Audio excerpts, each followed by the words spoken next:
And I don't tell them who call the hardcore. Hell on, yeah, they stop pause to the O. Along, yeah, I leave the juice, I never buy the year go. Baby, the logo. Okay, when they make die, yeah, do it, that's the same. While my mother thought he thought the auto, no guy, that's the same. I gotta chill the guy, you call it a game, that's the same, that's the same, that's the same. Down in your thought, come man. And I don't tell them.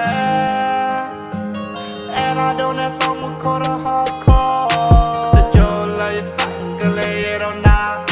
A lawyer, I'm not the five for the Mate pie. Send it down, nigga, we the bottom, they wait, I thought. In the middle, oh, you can buy it down, nigga, we love my.